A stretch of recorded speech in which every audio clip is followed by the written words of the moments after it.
Let's continue the conversation with the host of, or co-host of, The Five on Fox News, and also the author of Wake Up America, Eric Bolling, who, Eric, I'm pretty sure you're fired up about this as well today. You have no idea. Yeah, this is half the reason why I wrote the book. Absolutely. Chad, how you doing? I'm doing well. Thanks for coming on the show today. Congratulations on your book. It does come out today where folks can go out and purchase it either through Amazon. They can go out to their favorite bookstore and get it as well.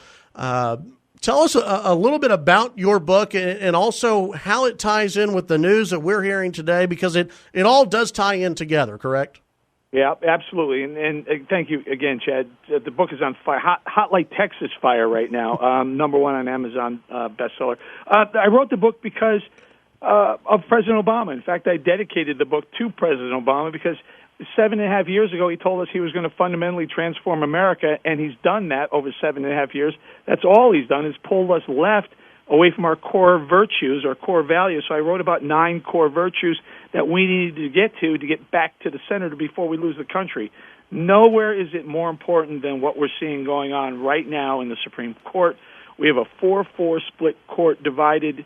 We need a Republican in the White House so that we don't go 5-4 liberal, 6-3 liberal, even 7-2 liberal going forward. It's a hugely important time. I got the book. It's dropping at the right time. I think people were just tired of politics as usual in D.C., and that's what I write about. Well, and I've gotten through most of it. So far, it's a great book. I've really enjoyed it. It's an easy read. It's a lot of. Sadly, it should be common sense, but you and I both know it's not common sense to a lot of millennials, a lot of college students, a lot of Democrats. What you write about is not common sense to a lot of people out there anymore. Yeah, I'll tell you what. So I write about pushing back on PC culture, but the PC culture started, the liberal PC culture started with the media. And what's happened over the last maybe 10 or 15 years is it's trickled into academia in a like a virus. So college campuses across the country now, I just heard that there's a college, I believe in Michigan or Minnesota, where they say they're going to replace algebra with diversity training. We know safe spaces are important everywhere on college campuses instead of science. So we're prepping our young people to go out into the workforce and compete with Chinese, with Singapore people, with South Koreans, Singaporeans, is that what it's called? South Koreans. We can go with that. And they're going to get their clocks cleaned because they're going to say, hey, I know about diversity. I can't tell you what's going on, in algebra, but I can tell you about diversity. And they're going to say, oh, that's great, fantastic. Now we're going to own you. So I was concerned. I have a 17-year-old son that's going off to college in a couple of weeks, 6 weeks. And I'm deathly afraid that the most important things that he's going to need, the talents he's going to need to compete globally, aren't going to be provided to him, but he'll certainly know about diversity and safe spaces. Yeah, well, and you see this everywhere, and we're seeing it starting to trickle into the workplace because, millennials, they're getting older. They're if they can find a job, they're getting into work, they're going to work, and it's when they meet the real world that you see all these clashes start to happen. And that's why I think you see the rise of people like Bernie Sanders, who says, hey, free stuff. We need free, even safe spaces everywhere. But we need free stuff. We need the government to take care of you. And a lot of millennials out there sadly think this is what it is. It's not, you talk about grit in your book.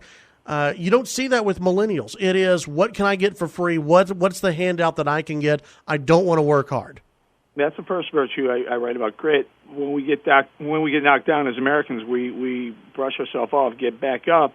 I got knocked down. I came from a dirt poor background in inner city Chicago. Played baseball in grammar school and high school. I got a college. The only reason why I went to college, we couldn't afford it, was because of a college scholarship, Rollins College in Florida. I get drafted by the Pirates after playing an exhibition game with the Pirates. They loved it, so I got drafted. A couple of weeks into that, I blew a rotator cuff, and I was cut immediately. So I spent my whole life with an idea, with a goal. I just scratched the surface of achieving it, and it gets ripped from me. And at that moment, I think if I were born now, and with what the liberal life has told us, I'd sit on the couch the rest of my life. But I didn't. My father said, get your butt off the couch and go find a job, and I did. And I think that's what's missing in life now is we're telling young people, millennials, people my son's age, if you're having a hard time, don't worry about it. Government will take care of you. We're visiting with Eric Bolling. You see him on The Five on Fox News. Great show. Also author of the brand new book, Wake Up America, the 9 virtues that made our nation great and why we need them more than ever. When you look at Donald Trump, how many of these virtues, what do you see wrapped up in Donald Trump that you think ties into your book? Well, I will tell you the second virtue is profit. I'm a unabashed free market capitalist, and for obvious reasons. Like I said, where I started from to end up where I am now in middle seat on one of the most successful TV shows in cable history, and sitting in for Bill O'Reilly. It was a long, hard road, but profit was at the center of it. Grit was at the center of it. Thrift, individuality. These are all things I write about. But Donald Trump is a aspirational man. You look at him and you go, wow, I would like to be rich. I may not want to be Donald Trump, but I would like to be rich like Donald Trump. I look at Mitt Romney 4 years ago. He was embarrassed of his wealth and his success, and I think that's the reason why he lost that election. He was a flawed candidate too, but you know what? The left painted him with fat cat, rich guy, must hate average Americans, and he almost must have because he didn't fight back. I think when you look at Donald Trump, you see something different. He's aspirational. He's proud of the success he's made, and I like that. I just like something different in D.C. I loved Ted Cruz. I loved Rand Paul. I like Donald Trump. They're outsiders. They're not the typical insider mold. Sorry, and so that's what I liked about Donald Trump. Eric Bolling, co-host on The Five on Fox News and author of Wake Up America. Appreciate your time, and we'll look forward to seeing what you have to say about this whole Hillary Clinton and everything else going on with the Benghazi committee later on this afternoon. It's crazy. Keep an eye on her. There's a lot more where there's smoke, there's fire. Absolutely. Eric, thank you. That's Eric Bolling. He is the host on The Five on Fox News. Also, author of Wake Up America, 9 virtues that made America, our nation, great, and why we need them more than ever. Great book to pick up and release today.